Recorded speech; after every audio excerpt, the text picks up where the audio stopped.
आज semester 2 class 11 semester 2 से मैं गालिब का ख़त मिर्ज़ा तिफ्ता के नाम का मैं खुलासा पेश करूँगी। और उम्मीद है आने वाले वीडियो में मैं सवालात भी लेकर आऊँगी कि एग्ज़ाम में आने वाले सवालात किस तरह के होंगे और इन तमाम मज़ामीन में से किस तरह के सवालात आ सकते हैं एग्ज़ाम में।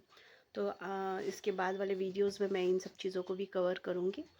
आगे मैं सिलेबस को ख़त्म करना चाहती हूँ, उसके बाद फिर सवालात की तरफ बढ़ूँगी। इंशाल्लाह एग्ज़ाम से पहले मैं इन तमाम चीज़ों को कवर कर लूँगी। तो आइए शुरू करती हूँ। गालिब का ख़त बनाम मिर्ज़ा तिफ्ता। ये ख़त 13 नवंबर 1858 में लिखी गई है। दरअसल ये ख़त 1857 के गदर के बाद लिखी गई थी, जिसका असर इस ख़त में बिल्कुल नज़र आता है। गालिब के दिल पे जो गुज़री है, गालिब ने जो तकलीफ़ उठाए हैं, उनके अपनों के जाने का गम, इन सब चीज़ों का ज़िक्र इस ख़त के ज़रिए मिलता है। और गालिब का ये ख़त बड़ा गमगीन, शोज़-गुदार से लबरेज़ है, क्योंकि गालिब ने ऐसा लग रहा है कि गालिब ने अपना दिल खोल कर रख दिया है। तो आइए रीडिंग से शुरू करती हूँ। रखियो गालिब मुझे इस तलख़ नवाई में माफ़, आज कुछ दर्द मेरे दिल में सवा होता है। बंदा परवन, पहले तुमको ये लिखा जाता है कि मेरे दोस्त कदीम मीर मकरम हुसैन साहब के खिदमत में मेरा सलाम कहना, और ये कहना अब तक जीता हूँ और इससे ज़्यादा मेरा हाल मुझको भी मालूम नहीं। मिर्ज़ा हातिम अली साहब महर की जनाब में मेरा सलाम कहना, और ये मेरा शेर मेरी ज़ुबान से पढ़ना। तुम्हारे ख़त का जवाब भेज चुका हूँ कि इसके दो दिन या 3 दिन के बाद मेरा ख़त पहुँचा।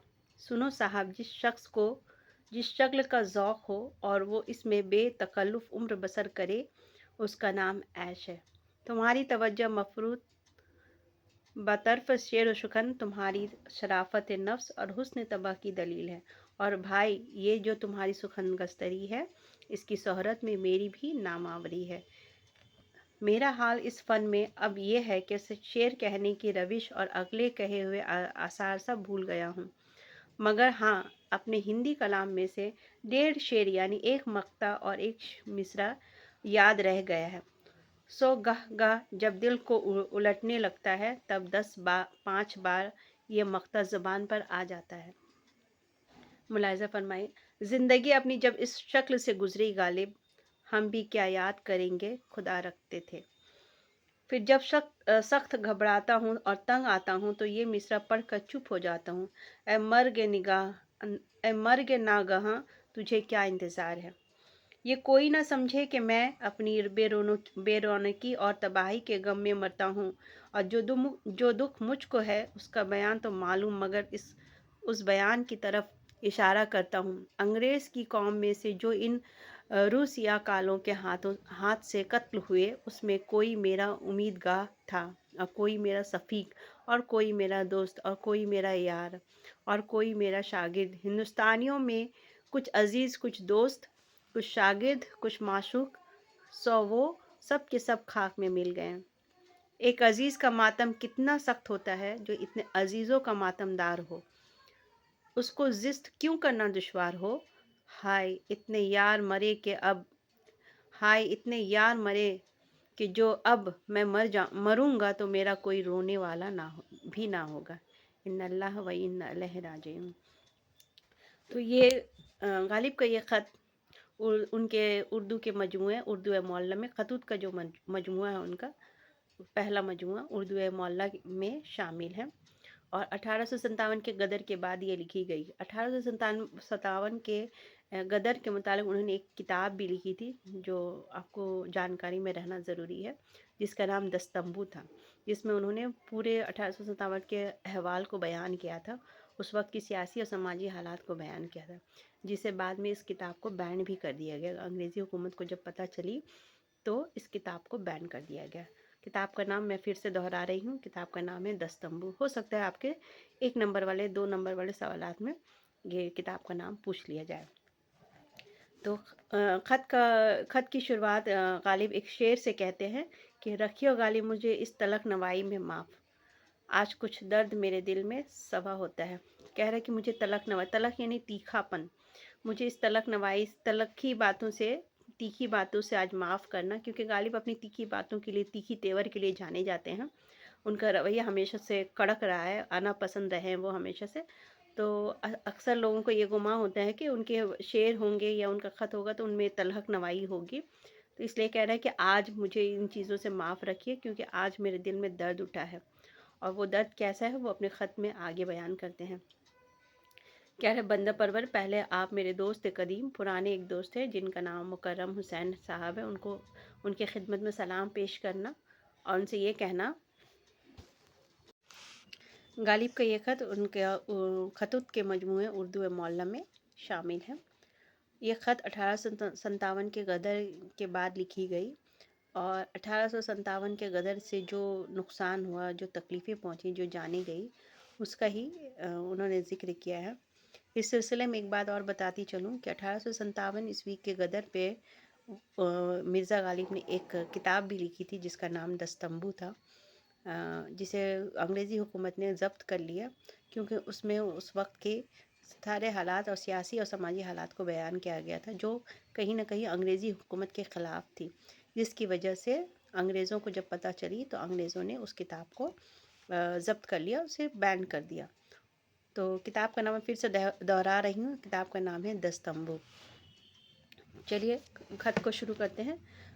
तो ख़त की शुरुआत गालिब के एक शेर से होती है। रखियो गालिब मुझे इस तलख नवाई में माफ़, आज कुछ दर्द मेरे दिल में सवा होता है। शायर गालिब कहता है कि गालिब अपने तलख नवाई के लिए जाने जाते हैं, हमेशा उन्होंने तीखे वार किए हैं। तो अक्सर लोगों को, सामने वालों को ये उम्मीद रहती है कि गालिब का ख़त है तो कहीं तीखी बातें ही होंगी, तलख नवाई ही होंगी। लेकिन आज गालिब कह रहा है कि मुझे इन चीज़ों से माफ़ रखिएगा, क्योंकि आज मेरे दिल में कुछ पुरानी दर्द जो है उठा है, इसलिए मैं आज तलख नवाई से ख़ुद को दूर रखना चाहता हूँ।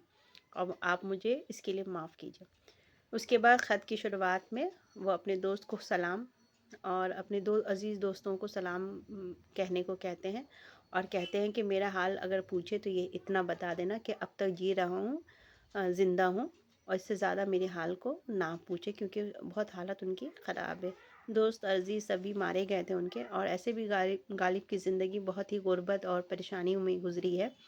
तो ऐसे में गदर के बाद सभी रिश्तेदारों का ख़त्म हो जाना एक सानहा से कम नहीं था, उनके लिए बहुत मुश्किल वक्त था वो। इसलिए कह रहा है कि ज़िंदा हूँ, लेकिन इससे ज़्यादा मेरी और कोई हाल चाल ना पूछा जाए। उसके बाद कहते हैं कि तुम्हारे ख़त का जवाब भेज चुका हूँ। 2-3 दिन के बाद दूसरा ख़त मिला। एक ख़त का जवाब उन्होंने पहले ही लिख दिया था, उसके बाद दूसरा ख़त उनको फिर से मिल गया। जिस शख्स को इसके बाद शायद गालिब जो है शगल के बारे में और ज़ौक़ के बारे में एक बहुत अच्छी बात कहते हैं कि जिस शख्स को जिस शक्ल का ज़ौक़ हो और वो उसमें बेतकल्लुफ़ उम्र बसर करे, उसका नाम ऐश है। ऐश हम हमेशा जानते हैं, ऐश का मतलब एंजॉयमेंट है, खुशी से जीना है। जिसके पास ऐश और इशरत की ज़िंदगी, हम लोग सोचते हैं बहुत लैविश ज़िंदगी जो गुजारते हैं, लग्जरियस लाइफ गुजारते हैं, वो ऐश है। नहीं, ऐश वो नहीं है। गालिब के मानों में गालिब कहते हैं कि जिस चीज़ में आपका मन लगता है, जिस काम में आपका मन लगता है, उसी काम में आप अपनी पूरी ज़िंदगी गुजारते हैं, तो वो ऐश की ज़िंदगी होती है, वो ऐश में जीना होता है। तो शायर मिर्ज़ा गालिब कहता है कि जो इंसान अपनी बेतकल्लुफ़ उम्र बसर करता है, जिस काम को करने में उसका दिल लगता है, दिल चाहता है, उस काम को करते हुए अगर उसकी उम्र गुजरती है, तो यही उसके लिए ऐश का बायस है। तुम्हारी तवज्जो, और कह रहा है कि मिर्ज़ा तिफ्ता तुम्हारी तवज्जो जो है शेर व शुखन में ज़्यादा है, और इसी चीज़ में तुम्हारी तबा आज़माई भी है। तो इसी तरफ तुम्हारी शराफ़त नफ्स और हुस्न तबा, तुम्हारी खूबसूरती ज़ाहिर होती है। तो इसलिए तुम्हारा इसी चीज़ में तुम्हारा ऐश है, तुम्हारी ज़िंदगी इसी में अच्छी तरह से बसर हो रही है, और इसी में तुम्हें रहना चाहिए। इसकी शोहरत में मेरी तो भी ना, तुम्हारी शोहरत के साथ साथ इसमें मेरी भी शोहरत है, कि क्योंकि तुम मेरे दोस्तों में हो, शागिर्दों में हो। तो जब अपनों की तारीफ़ होती है तो उसमें कहीं ना कहीं दोस्तों का भी नाम आता है, और उस्ताद का भी नाम आता है। मेरा हाल इस फ़न में अब ये है। यहाँ एक बात बताती चलूँ कि मिर्ज़ा गालिब का ज़्यादातर ख़त उनके स्टूडेंट, उनके शागिर्द और दोस्तों के नाम होता है। मिर्ज़ा तिप्ता उनके उस शागिर्दों में से थे, जो ज़्यादातर उनके जितने शागिर्द थे, दोस्त के मानों में आ जाते थे। दोस्तों दोस्तों की तरह उनके साथ रहन सहन रहता था। تو اسی لیے کہہ رہے ہیں کہ تمہاری شہرت میں میری بھی ناموری ہے. میرا حال اس فن میں اب یہ ہے کہ شعر کہنے کی روش اور اگلے کہے ہوئے اشعار سب بھول گیا ہوں. شاعر یہ کہہ رہا ہے کہ میرا اس فن میں کمال تو تھا، لیکن اب میری یہ حالت ہے کہ میں اگلا اور پچھلا سبھی اشعار بھول گیا ہوں، اور جو تھوڑی بہت ہندی کلام میں نے لکھی اس میں سے 1-1.5 شعر جو ہے مجھے یاد ہے، باقی اور سب کچھ میں بھول چکا ہوں. اس طرح کا احسان یہاں میرے ساتھ ہوا ہے، اس طرح کا جو حادثہ میری زندگی میں ہوا ہے جس کی وجہ سے میں ساری چیزیں بھول چکا ہوں، اپنے اشعار بھی بھول چکا ہوں. اور جو 1.5 شعر یعنی ایک مقطع اور ایک مصرع یاد ہے، وہی میں یہاں پہ وہی میں گاہے بگاہے مطلب کبھی کبھی جب دل میں درد اٹھتا ہے تو میں اسے گنگنا لیتا ہوں، یہ پڑھ لیتا ہوں، تب 10-5 بار یہ مقطع زبان پر آ جاتا ہے. تو یہاں مقطع اور مصرع کو میں بتاتی چلوں. مقطع کا شعر جسے کہتے ہیں، شاعر کا جب اردو غزل لکھی جاتی ہے تو ایک مطلع کا شعر ہوتا ہے اور ایک مقطع کا شعر ہوتا ہے. پہلے شعر کو مطلع کا شعر کہا جاتا ہے، اور آخری شعر کو، غزل کے آخری شعر کو مقطع کا شعر کہا جاتا ہے، جس میں شاعر کا تخلص ہوتا ہے، جو کلمی نام ہوتے ہیں. اور مصرع آپ لوگ جانتے ہوں گے کہ غزل دو مصرے سے مل کر ایک شعر بنتا ہے. تو پہلا جو مصرع ہوتا ہے، پہلا لائن، اسے مصرع کہتے ہیں. پھر دوسرا لائن بھی مصرع کہلاتا ہے. جتنے بھی غزل میں لائن ہوتے ہیں وہ سارے مصرے کہلاتے ہیں، اور 2 مصرے کو مل کر ایک شعر تیار ہوتا ہے، ایک شعر بنتا ہے. تو امید ہے کہ مقطع، مطلع اور مصرع کا یہ کنفیوژن آپ کا دور ہو گیا ہوگا. تو جب غالب اداس ہوتے ہیں اور ان کے دل میں درد اٹھتا ہے تب وہ 1-1.5 اشعار جو ہے پڑھ لیتے ہیں. وہ شعر اس طرح سے ہے: زندگی اپنی جب اس شکل سے گزری غالب، ہم بھی کیا یاد کریں گے خدا رکھتے ہیں. کہ غالب کی زندگی مشکلوں سے بھری ہوئی تھی، اور جب غالب کی زندگی میں اتنی مشکلیں پڑی، اتنی بڑی، اور اس طرح سے غالب کی زندگی مشکلوں کا سامنا کرتے رہی تو کہتے ہیں کہ ہم بھی کیا یاد کریں گے خدا رکھتے تھے. یوں تو غالب ناستک میں شمار کیے جاتے ہیں. یہ مانا جاتا ہے کہ غالب خدا پہ یقین نہیں رکھتے یا خدا کو سے انحراف کرتے ہیں. لیکن جب اتنی مشکلیں پڑی تو ان کو خدا بھی یاد آ گیا. تو پھر جب سخت گھبراتا ہوں اور تنگ آتا ہوں تو یہ مصرع پڑھ کر چپ ہو جاتا ہوں. اور یہ مصرع جب وہ بہت گھبرا جاتے ہیں، تنگ آ جاتا ہے اتنی سخت گری، اتنی تکلیف کو برداشت کرنے کے بعد، تو یہ آثار پڑھ کر، یہ مصرے پڑھ کر وہ اپنے آپ کو تسلی دیتے ہیں کہ اے مرگ ناگہاں تجھے کیا انتظار ہے. کہ اے موت، مرگ یعنی موت، تجھے اب کس بات کا انتظار ہے. یہ کوئی نہ سمجھے کہ میں اپنی بے رونقی اور تباہی کے غم میں مرتا ہوں. مرزا غالب کہہ رہا ہے کہ ایسا نہ سمجھیے کہ میں اپنی تباہی بربادی پہ رو رہا ہوں. میں اپنے لیے ماتم نہیں کر رہا ہوں. میں جو یہ غم اٹھایا ہوا ہوں اپنے دوستوں اور عزیزوں کا، اسی کے لیے میں اتنا اداس ہوں. میں اپنے غم کے لیے نہیں اداس ہوں.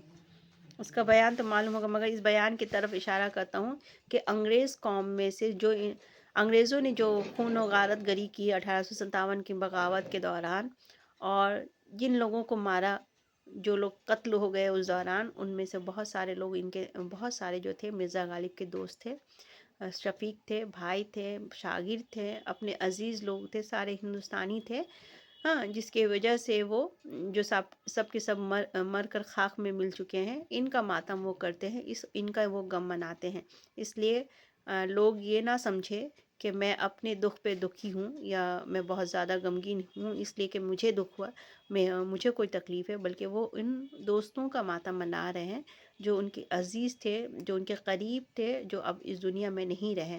اور کل کو اگر ان کی موت آئے گی، مرزا غالب اگر مریں گے تو ان کو کندھا دینے والا بھی کوئی نہیں رہے گا. یعنی کہ ان کے تمام قریبی لوگ جو تھے وہ اس غدر میں مارے گئے. اس لیے کہہ رہا ہے کہ زندگی ان کی اور بھی مشکل ہو گئی، اور اب یہ عالم ہے کہ اگر یہ مر جائیں گے، اگر ان کو کچھ ہو جاتا ہے تو ان کو رونے والا بھی کوئی نہیں ہے، ان کے بعد کوئی رونے والا بھی نہیں رہے گا. تو اس طرح غالب کا یہ خط سوز و گداز سے لبریز ہے، بہت غم میں ڈوبا ہوا ہے. حالانکہ غالب اتنے غمگین نظر نہیں آتے ہیں، ہمیشہ شکوہ شکایت کرتے ہوئے نظر آتے ہیں، لیکن ان کے اس خط سے پتہ چلتا ہے کہ وہ کتنے غمگین ہیں اور اپنے دوستوں کو اور عزیزوں کو کھو کر بہت مایوس ہے. تو ان چیزوں کو آپ ایک کاپی میں اتار لیں گے تو خلاصہ کے طور پہ یہ ہو سکتا ہے. اور باقی جو چیزیں، اگر کوئی سوال ہو تو آپ کمنٹس کر کے بھی پوچھ سکتی ہیں. اور دوسری بات یہ کہ کچھ سوالات میں اس سیشن کے اینڈ میں، یعنی کہ جب سیریز میری ختم ہوگی کلاس 11 کے سیمسٹر 2 کی، اس دوران میں سوالات بھی آپ کے ساتھ ڈسکس کروں گی۔ تو امید ہے کہ میرا ویڈیو آپ کو پسند آئے۔ سبسکرائب کر کے رکھیے تاکہ آنے والے ویڈیو کی نوٹیفیکیشن آپ کو ملتی رہے، اور پسند آئے تو لائک بھی ضرور کیجیے گا، اور کوئی کمنٹس، کوئی سوالات ہو تو کمنٹس کے ذریعے ضرور پوچھ سکتی ہیں مجھ سے۔ Thank you.